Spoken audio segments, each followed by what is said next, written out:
السلام علیکم. وعلیکم السلام.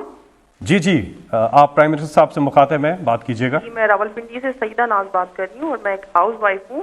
میں وزیر اعظم صاحب سے مہنگائی پہ سوال کرنا چاہ رہی ہوں. وزیر اعظم صاحب, پچھلے سال اسی پروگرام میں مہنگائی کے سوال پہ جواب پر آپ نے بولا تھا کہ بہت جلد مہنگائی پہ قابو پا لیا جائے گا. ابھی سال ہونے کو ہے مگر مہنگائی ڈبل ہو گئی ہے. شاید آپ کو اصل صورتحال نہیں بتائی جاتی. آپ اور کچھ نہیں کر سکتے تو پلیز آن لائن جا کر آٹے کی اور دال کی قیمتیں چیک کر لیں اور ہمیں بتا دیں کہ اب تو ہمیں گھبرا لینا چاہیے. جی شکریہ. دیکھیں, پہلی چیز تو میں آپ کو ایک بات بتا دوں, آج کل ہے انفارمیشن ٹیکنالوجی اور موبائل فونز کا زمانہ. میں جب صبح 1 گھنٹہ اٹھتا ہوں, 1 گھنٹے کے اندر اپنے موبائل پہ مجھے ساری انفارمیشن مل جاتی ہے کہ ملک میں کس طبقے کے اوپر کیا گزر رہی ہے. تو میں آپ کو پھر سے یہ کہہ دوں کہ یہ سب سے بڑا میرے لیے, اگر آپ کہیں نا کہ ایک چیز جو مجھے کئی دفعہ راتوں کو جگاتی ہے, وہ صرف مہنگائی ہے. اور مہنگائی کا صرف میں اب آپ کو سمجھانا چاہتا ہوں کہ دیکھیں, مجھے کئی دفعہ بڑا افسوس ہوتا ہے. میں ہمارے پاس بڑے اچھے اس ملک میں صحافی ہیں, ہمارے پاس ہم بڑے خوش قسمت ہیں کہ ہمارے پاس ایک ایسی بھی جرنلزم ہے جو کہ بڑا لوگوں کو انفارم کرتی ہے, لوگوں کو آگاہ کرتی ہے ملک کے صورتحال سے. لیکن بدقسمتی سے ایسے بھی ہیں جو سارا وقت مایوسی پھیلا دیتے ہیں. مہنگائی اس وقت دنیا کا فنومنا ہے. سعیدہ پلیز آپ میری ذرا غور سے بات سن لیں کہ مہنگائی صرف پاکستان کا ایشو نہیں ہے. اب میں آپ کو بتاؤں 2 قسم کی مہنگائیاں ہوئیں. ایک تو جب ہمیں حکومت ملی تو کیونکہ ہم جو دنیا کو ایکسپورٹ کر رہے تھے اور جو دنیا سے چیزیں خرید رہے تھے, اس میں اتنا بڑا خسارہ تھا کہ پاکستان کی تاریخ میں سب سے بڑا, جس کو کرنٹ اکاؤنٹ ڈیفیسٹ کہتے ہیں, وہ ہمیں ملا تقریباً $20 ارب کا. اس کا مطلب کیا ہوا کہ سارا پریشر روپے پہ پڑ گیا کیونکہ ڈالر کم ہو گئے. ڈالر کی آخر میں قیمت اوپر جانی تھی. ہمارے پاس ڈالرز ہی نہیں تھے کہ ہم مارکیٹ میں پھینک کے وہ ڈالر کی قیمت نیچے رکھتے ہیں.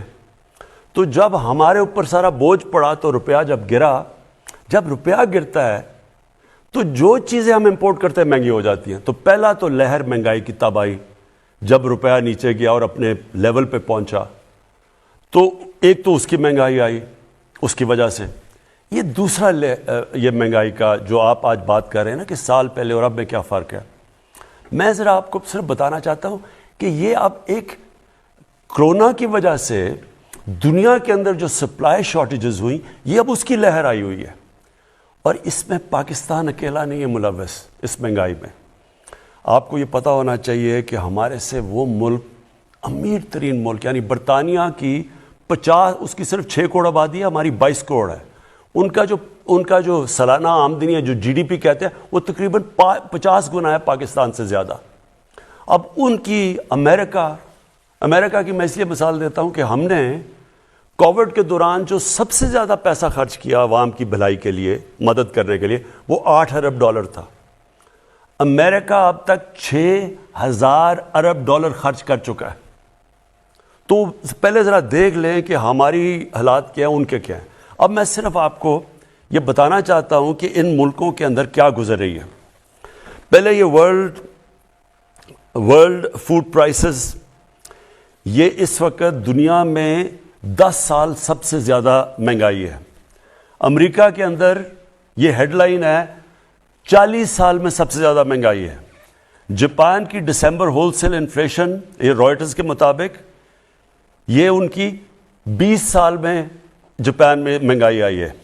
پام آئل جو کہ گھی مہنگا ہو گیا ہے, یہ دنیا کے اندر ریکارڈ اوپر چلا گیا. بدقسمتی سے ہمیں امپورٹ کرنا پڑتا ہے. یہ جو ہمارا گھی ہے 75% امپورٹ ہوتا ہے, اس کا ریکارڈ قیمتیں دگنی سے بھی اوپر چلی گئی ہیں. پھر جناب جس طرح میں نے آپ کو شروع میں کہا کہ ان کا 50 گنا زیادہ ان کی دولت ہے ہمارے سے, ان کی جو GDP ہے ہمارے سے. 30 سال میں سب سے زیادہ برطانیہ کے اندر مہنگائی ہے. فرانس کے اندر 13 سال میں سب سے زیادہ ان کے مہنگائی آئی ہے. جرمنی کی جو انفلیشن ریٹ ہے وہ 30 سال میں سب سے زیادہ ہے. یورپ، اب سارے یورپ کی بات کر رہی ہے، یہ ٹی آر ٹی کی رپورٹ ہے کہ 30 سال میں یورپ میں سب سے زیادہ مہنگائی آئی ہے. یہ صرف ایک چیز اس لیے کیونکہ یہ کھانے کو افیکٹ کرتا ہے، فرٹیلائزر، یہ جو کھاد ہے. اس وقت دنیا میں وہ خوف یہ آ گیا کہ کھاد کی کیونکہ کمی ہوئی ہے دنیا میں، اور کیونکہ گیس کم ہو گئی ہے، گیس کی قیمتیں اوپر چلی گئی ہیں، گیس سے کھاد بنتی ہے، کھاد کی کمی ہو گئی ہے. یہ بلومبرگ کہہ رہا ہے، جو کہ وہ جو میگزین دنیا میں ساری دنیا میں اکانومیز کے اوپر لکھتی ہے، وہ بلومبرگ کہہ رہا ہے کہ یہ جو گیس کرائسس ہے اس سے آگے کھانے کا بھی کرائسس، یعنی آگے وہ کہہ رہا ہے کیونکہ کھاد کم استعمال ہوئی اور دنیا میں کم ہے تو اس سے کھانا بھی افیکٹ ہوگا. یہاں ایک اور آرٹیکل آیا، میں صرف جلدی آپ کو اس لیے بتا رہا ہوں کہ میں چاہتا ہوں کہ ہمارے بھی میڈیا بیلنس کرے، اعتدال کرے. یعنی کہ اگر وہ کہتے ہیں ہم مہنگائی ہے تو یہ بھی لوگوں کو بتا دیں کہ یہ کیا پاکستان میں صرف مہنگائی ہے یا اس وقت وہ ملک جو ہمارے سے امیر ترین ملک ہے ان کے اوپر کیا گزر رہی ہے. یہاں کینیڈا کا ذرا سن لیں. کینیڈا کے 40% لوگ آگے سے ان کو فکر پڑی ہوئی ہے کہ وہ کھانے کے اوپر ان کے پاس وہ پیسہ نہیں ہوگا وہ کھانے کی خوراک لینے کا، کیونکہ مہنگائی کی وجہ سے. اب کینیڈا میں یہاں سے لوگ کروڑوں روپیہ خرچ کرتے ہیں کینیڈا کی سٹیزن شپ لینے میں کیونکہ وہاں خوشحال ہیں. ادھر کے اندر مسئلہ آیا ہوا ہے. تو میں صرف یہ آپ کو یہ کہنا چاہتا ہوں کہ دیکھیں، پہلے تو ایک سمجھ جائیں کہ جو کرونا ہے، جو کرونا کی پینڈیمک ہے، یہ ایک صدی میں 100 سال میں اتنا بڑا کرائسس آیا ہے دنیا کا. یہ اس میں ساری دنیا متاثر ہوئی ہے، ساری دنیا میں غربت بڑھی ہے. امریکہ کے اندر جو جس طرح 6,000 ارب ڈالر خرچ کیا انہوں نے کرونا کے ایفیکٹس دور کرنے کے لیے، وہاں لائنیں لگی ہوئی ہیں لوگوں کی کھانے کی چیزیں لینے کے لیے. تو دیکھیں ہم اس کا حصہ ہیں. جو چیز ہم امپورٹ کرتے ہیں وہ افیکٹ ہو گیا. تیل کی قیمت دگنی ہو گئی ہے، بلکہ میں دیکھ رہا تھا کہ وہ شاید اور اوپر چلی جائے. تو اس کا امپیکٹ پڑتا ہے ساری سوسائٹی پہ. بجلی پہ پڑتا ہے، تیل مہنگا ہوتا ہے، ٹرانسپورٹ پہ پڑتا ہے، مہنگائی ہوتی ہے. اور پھر اب میں آپ کو ایک اور، کیونکہ مہنگائی بہت بڑا سبجیکٹ ہے، اس کے اوپر میں صرف 2 منٹ اور آپ کے لینا چاہتا ہوں.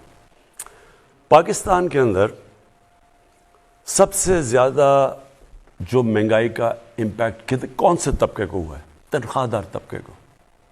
تنخواہ دار طبقہ بدقسمتی سے جن کی سیلریز ہیں، جیسے جیسے مہنگائی ہوئی ہے یہ متاثر ہوا. لیکن میں آپ کو دوسری طرف یہ بتا دوں کہ کیونکہ پاکستان کے اندر اس وقت اللہ کا کرم ہے کہ ہماری گروتھ ریٹ بڑھی ہے، اس کے اوپر میں بعد میں بات کروں گا. ہماری انڈسٹری کیونکہ سب سے زیادہ پرفارم کر رہی ہے، مزدوروں کے حالات بہتر ہوئے ہیں. کسانوں کا سب سے جو آدھی آبادی ہماری دیہات میں رہتی ہے، کبھی کسانوں کے پاس اتنا پیسہ نہیں آیا. ان کی جو انکم ہے ہم دیکھ 73% ان کی انکم کے اندر ان کی آمدنی میں اضافہ ہوا ہے. کیونکہ جو 4 بڑی فصلیں ہیں وہ ریکارڈ ہوئی ہیں، ان کو قیمت بھی ریکارڈ ملی ہے. تو وہ جو پیسہ گیا ہے جو دیہات کے اندر، وہ 1400 ارب روپیہ گیا ہے مزید اضافی. اس کی وجہ سے وہاں اتنا برے حالات نہیں ہیں. مزدوروں کے ٹیکسٹائل کے لیبر نہیں ملتی، سکل لیبر نہیں مل رہی. ان کی تنخواہیں 40 سے 60% بڑھ گئی ہیں. کارپوریٹ پروفٹس ریکارڈ ہے. اس وقت کنسٹرکشن کے اندر جو بوم آئی ہے، جو کنسٹرکشن کے اندر، اس کے اندر کئی جگہ مزدور نہیں مل رہے، ان کی بھی تنخواہیں اوپر گئی ہیں. صرف جو مجھے افسوس سے کہنا پڑتا ہے اور جو ہم نے ابھی ٹھیک کرنا ہے وہ ہے ہمارا تنخواہ دار طبقہ. ان کو اس وقت مشکل میں ہے. اور میں آپ کو یہ آخر میں یہ کہہ دوں کہ ہماری اب پوری کوشش ہے، جیسے جیسے ہماری اللہ کا شکر ہے ٹیکس کلیکشن بڑھتی جا رہی ہے، ہماری پوری کوشش ہے کہ ہم جیسے جیسے پیسے بڑھیں اپنے احساس راشن کے اندر بھی اضافہ کریں، اس طبقے کو جو تنخواہ دار ہے اس کی مدد کرنے کے لیے. اور انشاءاللہ جو ہماری لوور مڈل کلاس ہے، جو سرکاری نوکر بھی ہیں، ان کی بھی مدد کریں. اس کے لیے تھوڑا آپ کو صبر چاہیے ہوگا. لیکن میں پھر سے یہ کہتا ہوں کہ یہ صرف پاکستان کا مسئلہ نہیں ہے. اس وقت اگر دنیا میں اٹھا کے دیکھیں، ہر جگہ یہ مسئلہ آیا ہوا ہے مہنگائی کا. وزیر اعظم صاحب اس سے ملتا جلتا ایک سوال آیا کہ اگر کارپوریٹ سیکٹر میں اتنا زیادہ پروفٹ ہے تو وہ اپنے ملازمین کی تنخواہیں نہیں بڑھا رہے. جی یہ بالکل ٹھیک ہے. میں نے بھی ان کو اپیل کی ہوئی ہے کہ کارپوریٹ میں ریکارڈ پروفٹ آئے ہیں. میں دیکھ رہا تھا کارپوریٹ پروفٹ 980 ارب روپے کے ہوئے ہیں. اور میں پھر آج اپیل کر رہا ہوں اور میں ان کو بلا کے بھی بڑے انڈسٹریز کو کہوں گا کہ آپ کو مدد کرنی چاہیے. آپ اپنے جو مزدور ہیں جو آپ کے کام کر رہے ہیں ان کے لیے ان کی تنخواہیں بڑھانی چاہیے, کیونکہ آپ کے ایسے تو نفع کبھی ہوئے ہی نہیں ہیں جو آپ کے پاس آ رہے ہیں. تو آپ کی ذمہ داری ہے کہ آپ ان کی بھی تنخواہیں بڑھائیں.